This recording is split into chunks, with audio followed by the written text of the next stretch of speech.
Assalamualaikum warahmatullahi wabarakatuh. Salam SHMH Sinau Hukum Melek Hukum. Pemirsa SHMH yang berbahagia, yang saya muliakan, yang saya hormati, sebangsa dan setanah air dimanapun Anda berada. Kembali lagi dengan saya pada channel SHMH Sinau Hukum Melek Hukum, dan kali ini pada video yang ke-205. Bagi yang baru bergabung, saya sampaikan bahwa channel ini, channel SHMH adalah channel yang mereview atau yang membahas Undang-Undang Nomor 1 Tahun 2023 yang akan berlaku nanti mulai 2 Januari tahun 2026 atau bisa kita sebut dengan KUHP baru. Dan saya sampaikan SHMH adalah satu-satunya channel yang membahas KUHP baru pasal demi pasal. Menurut saya channel ini channel yang akan dapat membantu kita semua, masyarakat negara kesatuan Republik Indonesia, untuk bisa paham dan mengetahui, setidaknya tahu KUHP baru. Terlebih rekan-rekan saya yang menjadi aparat penegak hukum APK, mulai dari penyelidik, penyidik, penuntut umum, majelis hakim, panitera, termasuk juga advokat. Karena apa? Beliau-beliau, rekan-rekan saya yang saya sebutkan tadi pasti kesibukannya sangat padat ke setiap harinya. Menangani kasus, menangani perkara, membuat laporan, ada acara yang lain juga, administrasi, Zoom meeting, rapat ke sana, olahraga pagi, nganter keluarga piknik di hari Minggu, weekend, apa sih itu. Dengan adanya SHMH bisa nyalakan YouTube, bisa sambil bekerja, sambil santai, minum kopi, atau mengerjakan pekerjaan kantor, atau mengerjakan pekerjaan di rumah. Sambil lembur misalnya, mendengarkan tanpa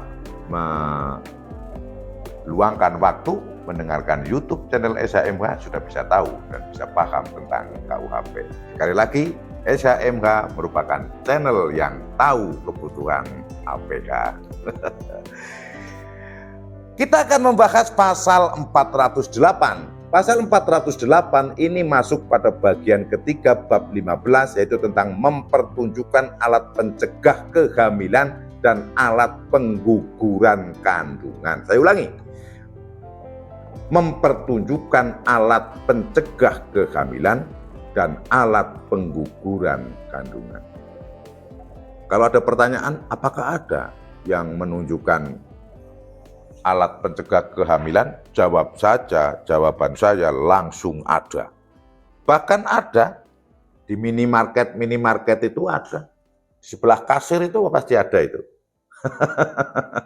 Ada kan toko yang menyediakan itu? Nah, di pinggir kasir. Dan suatu ketika saya sampaikan pengalaman pribadi dan saya melihat dengan mata kepala sendiri.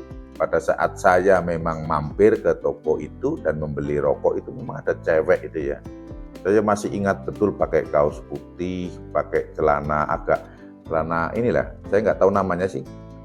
Celana panjang tapi ada talinya kain itu ya, talinya kain itu, pakai kaos putih lengan pendek, pakai sepeda motor Scoopy itu, rambutnya panjang diikat.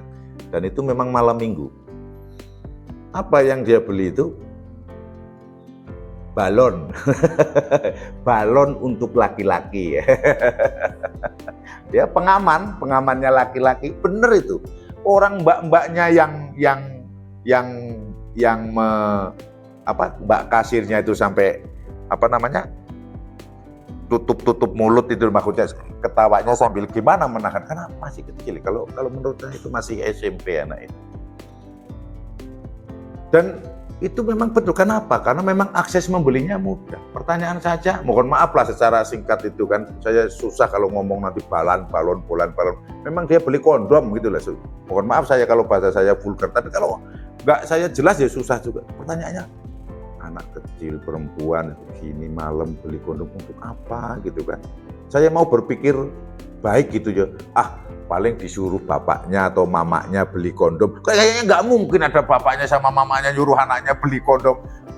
Gimana lagi ya, akhirnya nggak bisa kan berpikir positif. Aduh, ini anak sekecil masih kecil begini, perempuan cewek kecil beli kondom. Berarti kan akhirnya negatif juga pikirannya. Walaupun itu dia beli ya. Namun demikian pernah saya melihat sudah lama sekali, yaitu pada saat gencar-gencarnya tentang pencegahan HIV. ada seorang pakar HIV itu yang berpola pikir seperti ini. Ya memang alat pelindung, alat pengaman itu harus dijual secara bebas. Karena apa? Faktanya tidak bisa mengendalikan hubungan orang-orang berhubungan, bahasa ekstrimnya seks bebas gitu loh. Tidak bisa dikendalikan itu. Daripada melakukan seks bebas kemudian terkena HIV, mending melakukan seks bebas tapi menggunakan pengaman sehingga paling tidak terkena HIV. Dan bagi pelaku yang melakukan seks bebas itu, mohon maaf lah ya, misalnya ada beli atau jajan itu, sehingga tidak menularkan penyakit. Saya pikir akhirnya, wah benar juga ini kata aktivis HIV seperti itu. Namun di sisi lain, contoh yang anak kecil, cewek kecil tadi beli, wah dengan mudahnya. Akhirnya anak sekecil itu, lah untuk apa sih kondom dibeli pada malam minggu? Yang tidak mungkin kan ibu emaknya itu nyuruh anaknya beli kondom, pasti dipakai jadi akhirnya. Terus gimana? Memang menjadi si malakama. Mau dicegah nanti kalau melakukan hubungan dari penyakit kelamin atau HIV-nya bisa menyebar secara luas, penanganannya juga susah. Namun kalau ada pengamannya, melakukan hubungan seksnya juga menjadi bebas juga kan. Nah ini saya pikir menjadi perlu perhatian dan perlu perhatian, dan penanganannya menurut saya tidak sederhana.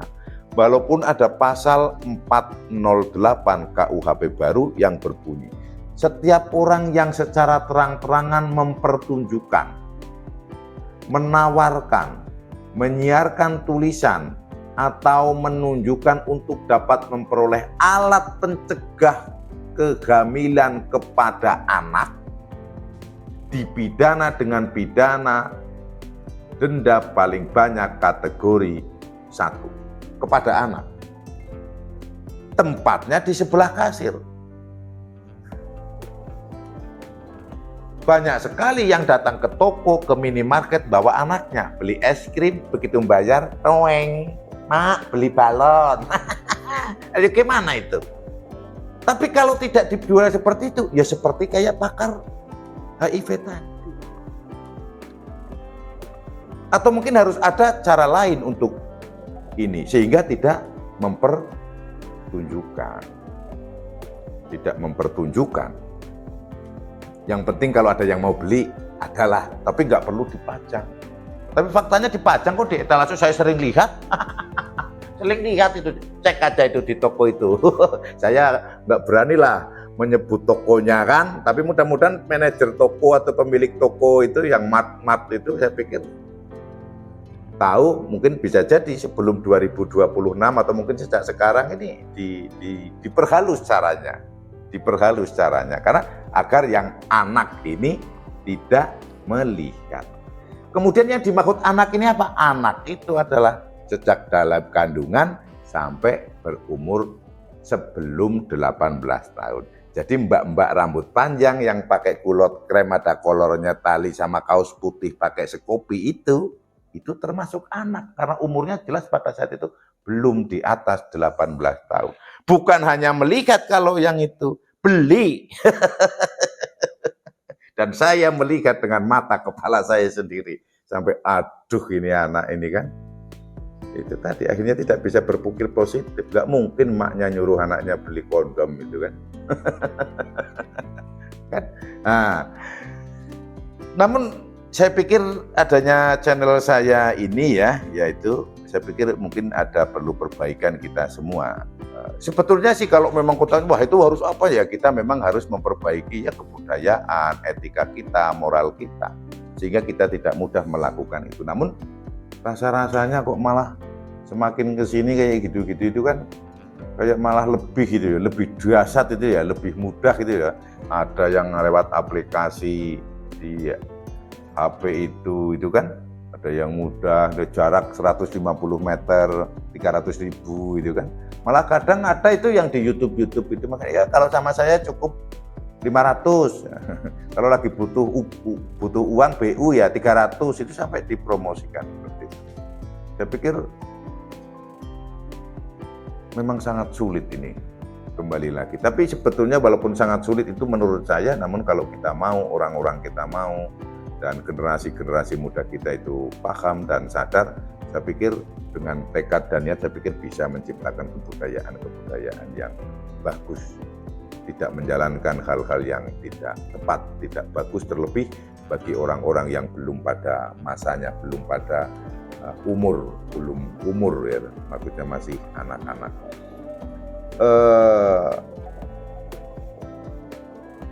Kemudian saya tambahkan di pasal 409 hampir sama.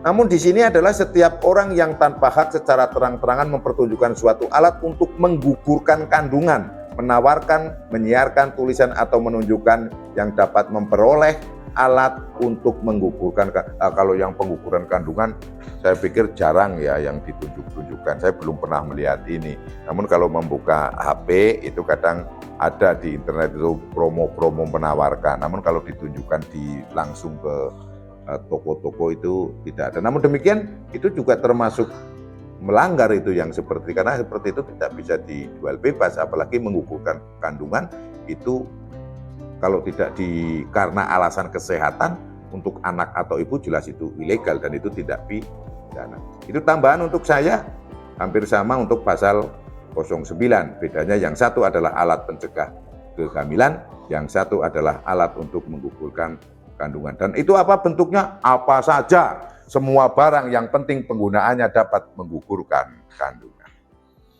Apabila ada salah yang saya sampaikan, mohon dimaafkan dan dimaklumi, berikan kritik dan saran yang membangun. Untuk channel Esa MH ini, subscribe dan berikan sebagai dukungan Anda. Dan bagi yang sudah subscribe, saya mengucapkan terima kasih. Salam Esa MH, Sinau Hukum, Melek Hukum. Wassalamualaikum warahmatullahi wabarakatuh. Terima kasih.